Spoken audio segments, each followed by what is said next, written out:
Hello and welcome you all dear students. Monetary policy पे यह हमारा सेकंड लेक्चर है। फर्स्ट लेक्चर में हमने quantitative tools of monetary policy पढ़े। आज हम पढ़ने वाले हैं qualitative tools of monetary policy. बहुत ही ज्यादा इंपॉर्टेंट टॉपिक है। चाहे आपके सिलेबस में मेंशन है ये या इंडियन इकोनॉमी भी मेंशन है, बहुत ज्यादा इंपॉर्टेंट है। यहां से क्वेश्चन जरूर एग्जामिनेशन में बनता है।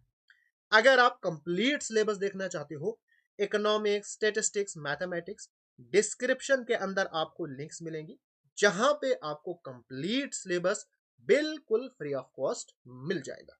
अगर आपको चाहिए प्रीवियस ईयर पेपर्स, जॉब्स के रिलेटेड लेटेस्ट अपडेट्स, आपको जाना पड़ेगा टेलीग्राम पे। वहां पे सर्च करो मलिक ट्यूटोरियल ऑफिशियल, इस ग्रुप को ज्वाइन करो। अगर आपको पीडीएफ्स के रिलेटेड कोई भी इंफॉर्मेशन चाहिए तो यहां से आपको मिल जाएगी। ये हमारा व्हाट्सएप नंबर है। मॉनेटरी पॉलिसी किसको कहते हैं, इसको हमने डिटेल में लास्ट लेक्चर में पढ़ा। Monetary policy of India is the macro economic policy laid down by the central bank, and India का सेंट्रल बैंक है रिजर्व बैंक ऑफ इंडिया।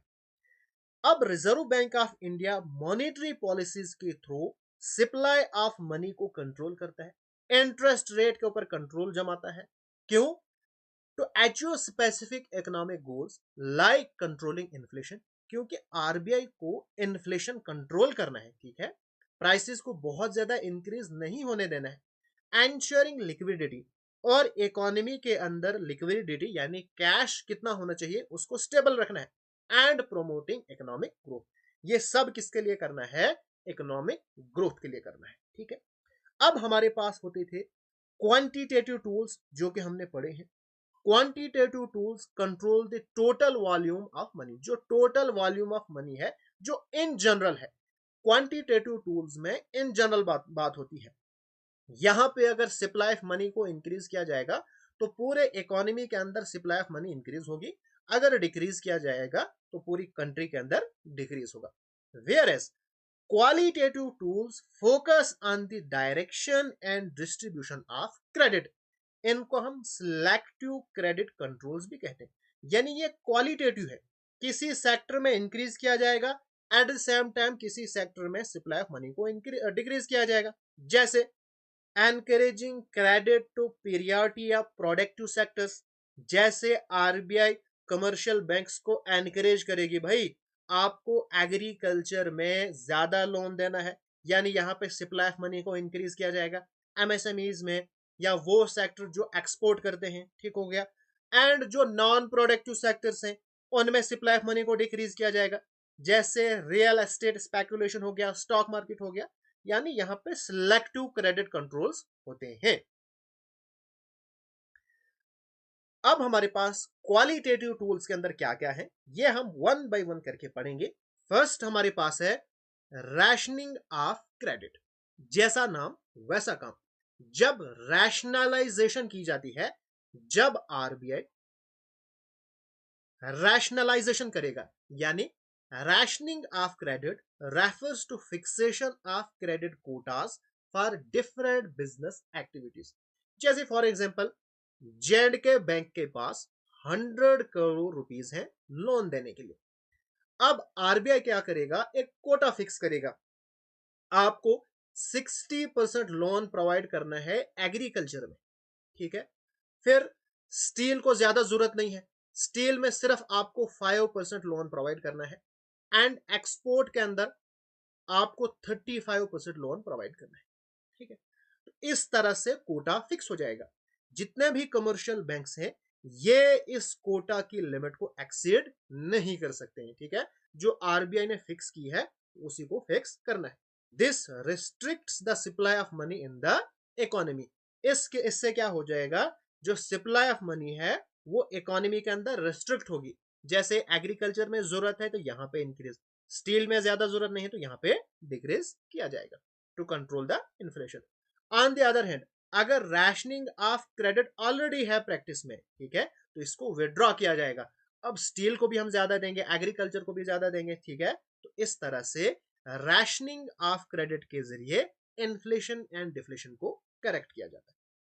फिर हमारे पास है मॉरल सुएजन। अब मॉरल सुएजन क्या है? यहां पे कोई भी रूल्स एंड रेगुलेशन नहीं है। यहां पे आरबीआई क्या करती है? परसुएशन करती है, यार प्लीज आप ये लोन इसको दे दो, ठीक है, एडवाइस देती है या स्पीचेस देती है। जो आरबीआई गवर्नर है वो मीटिंग होल्ड करता है कमर्शियल बैंक्स के जो हेड है उनके साथ है, उनको लेटर लिखता है और उनको कहेगा जैसे please go easy on landing to green energy sectors. ये इनके लिए बाइंडिंग नहीं है। यानी अगर मॉरल सुविजन के थ्रू आरबीआई कुछ कहेगा कमर्शियल बैंक्स को तो उनके लिए बाइंडिंग नहीं है, उनको मर्जी है वो फॉलो करे, नहीं मर्जी है तो फॉलो नहीं भी कर सकते हैं, लेकिन ज्यादातर वो फॉलो ही करते हैं। बिकॉज कोई भी नहीं चाहेगा कि मेरे रिलेशन रेगुलेटर के साथ खराब हो जाएंगे, ठीक है। तो ये हमारे पास है दूसरा तरीका। नेक्स्ट हमारे पास है मार्जिन रिक्वायरमेंट्स। अब ये मार्जिन रिक्वायरमेंट्स क्या होता है? Is the difference between the value of security collateral offered by the borrower and the amount of loan granted by the bank। ये जो मार्जिन है ना इसको समझेंगे। लेट अस सपोज दैट ये है J&K बैंक, आपको चाहिए लोन। आप जाते हो बैंक के पास, ठीक है, आप कहते हो बैंक को मुझे आप 1 लाख रुपए का लोन दो। आप बैंक कहेगा आपसे कि आपको कुछ यहाँ पे गिरवी रखना पड़ेगा, यानी कलेट्रल या कोई सिक्योरिटी रखनी पड़ेगी। आपने कहा हाँ मेरे पास 1 लाख रुपए का गोल्ड है, मैं आपको देता हूँ। बैंक कहेगा अच्छा 1 लाख का गोल्ड है, आपको 1 लाख रुपए लोन नहीं मिलेगा, फॉर एग्जाम्पल 80,000 आपको मिलेगा। अब ये जो डिफरेंस है, जो आपने सिक्योरिटी जमा बैंक के पास करवाई और जो आपको लोन मिला, इसमें जो डिफरेंस है इसी को हम कहते हैं मार्जिन। मार्जिन रिक्वायरमेंट क्या है?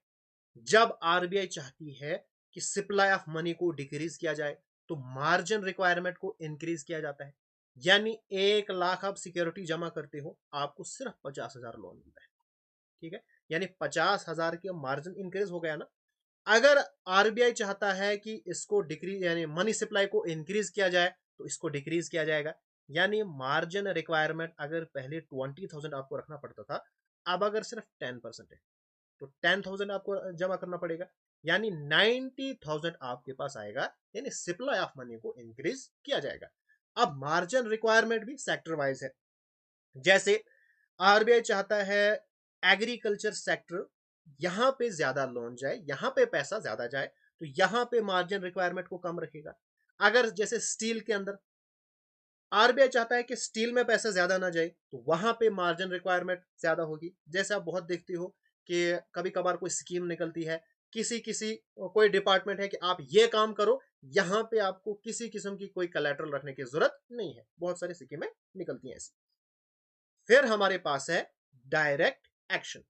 The RBI takes direct action such as refusing to discount the bill or charging penal interest rate.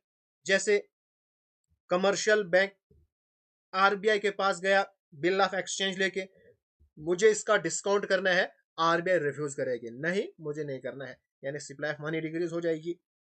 या चार्जिंग पैनल इंटरेस्ट रेट, जो पेनल्टी रेट्स है वो चार्ज करेगी कमर्शियल बैंक के पास। जब एक कमर्शियल बैंक कॉपरेट नहीं करेगा, आरबीआई ने जो ऑब्जेक्टिव सेट किया है कि वो अचीव हमें करना है, जब वो नहीं करेगा तो पेनल्टी भी इसके ऊपर लेवी की जा सकती है। फिर हमारे पास है consumer credit regulation. Credit made available by commercial banks for the purchase of consumer durables is known as consumer credit. अब ये कंज्यूमर क्रेडिट क्या है? जब आप कंज्यूमर ड्यूरेबल खरीदते हो, यानी वो प्रोडक्ट जो कि ड्यूरेबल है, काफी लंबे समय तक चलती है। जैसे फ्रिज आपको खरीदना है, आपको टीवी खरीदनी है, आपको वॉशिंग मशीन खरीदनी है, ठीक है, आपको अपने घर के लिए फर्नीचर खरीदना है, आपने ये सब खरीदना है और इसके लिए आप लोन ले रहे हो, ठीक है। जब इन प्रोडक्ट्स की बहुत ज्यादा डिमांड बढ़ेगी तो इन्फ्लेशन हो जाएगा ना, प्राइसेस बहुत ज्यादा इंक्रीज होंगी। अब आरबीआई चाहता है कि ये डिमांड कम हो। डिमांड कम कब होगी? जब पैसे कम होगी, ठीक है। अब आरबीआई डायरेक्टली कमर्शियल बैंक्स को ये तो नहीं कहेगी कि आप लोन देना बंद करो, ऐसा नहीं कहेगा। फिर आरबीआई करेगी क्या? आरबीआई कहेगी कमर्शियल बैंक्स को इंक्रीजिंग डाउन पेमेंट्स, जो डाउन पेमेंट्स है ना इनको इंक्रीज करो। अब ये डाउन पेमेंट क्या होती है? डाउन पेमेंट होती है वो पैसे जो आप अपने जेब से देते हो जब आप कोई चीज खरीदते हो। जैसे फॉर एग्जाम्पल आपको फ्रिज खरीदना है, तो 50,000 का आपको फ्रिज पड़ रहा है, तो डाउन पेमेंट आपको 5,000 की। 5,000 आपने अपने जेब से दिए, बाकी बचे 45,000।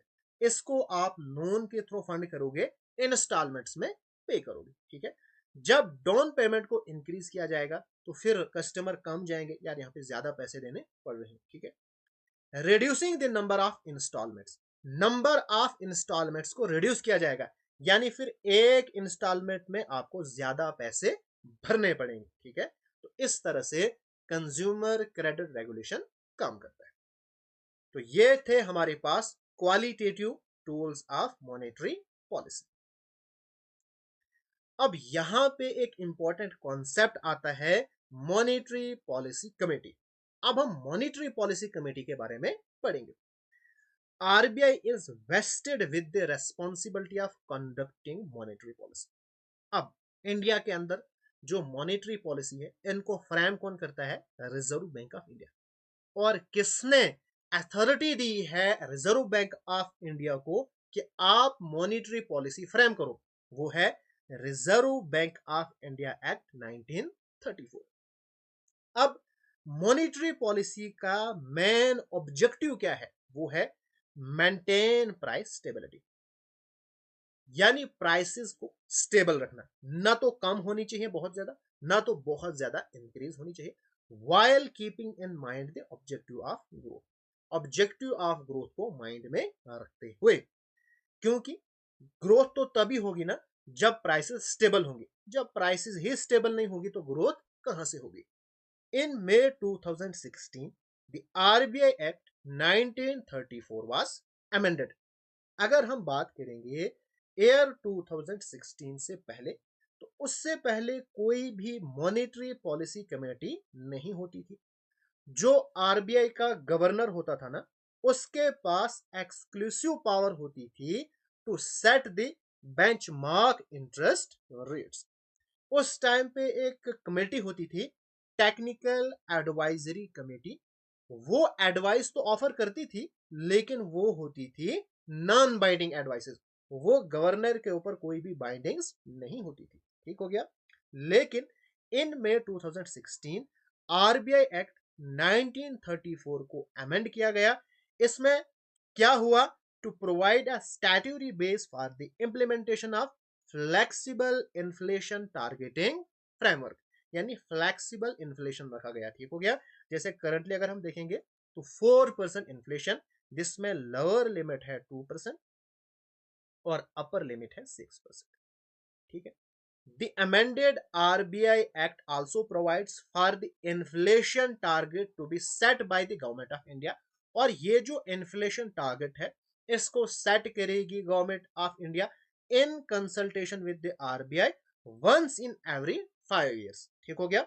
The first monetary policy committee in India was constituted by the central government on September 29, 2016 में पहली मॉनेटरी पॉलिसी को कॉन्स्टिट्यूट किया गया। अब ये जो आइडिया था, ये आइडिया किसने दिया था?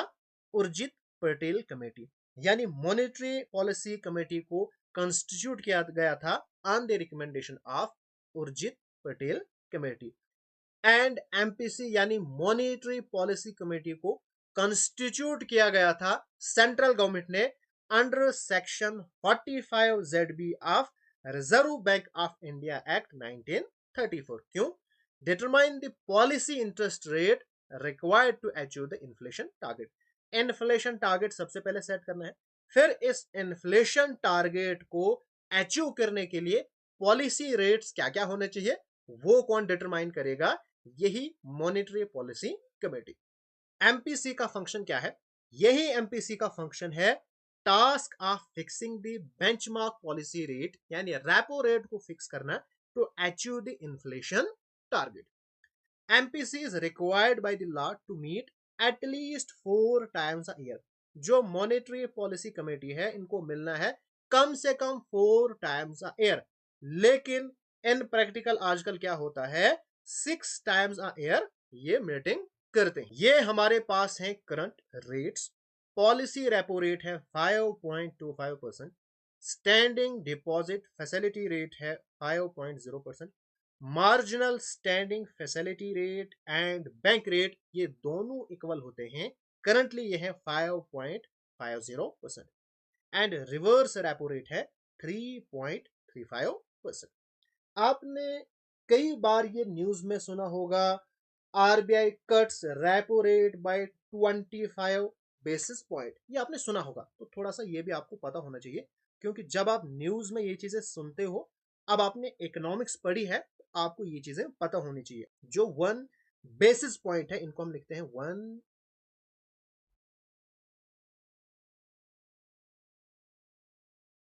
इसको हम लिखते हैं 1 BPS, यानी 1 बेसिस पॉइंट ये होता है 0.01%। ठीक है, एंड 25 BPS यानी बेसिस पॉइंट ये हो गया 0.25%।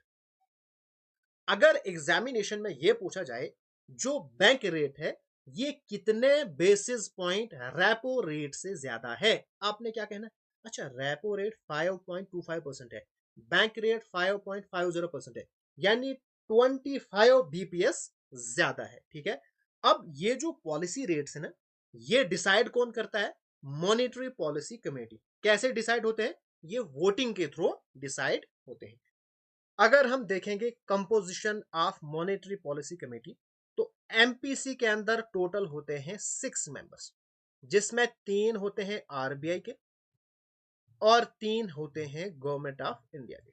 ठीक है, अब आरबीआई की तरफ से होता है द गवर्नर, यानी जो कि चेयरपर्सन होता है इस कमेटी का, वो है संजय मल्होत्रा करंटली। फिर RBI deputy governor in charge of monetary policy currently कौन है? Doctor Poonam Gupta. One official nominated by the RBI, वो है इंद्रनील भट्टाचार्य। ये 3 हो गए आरबीआई के।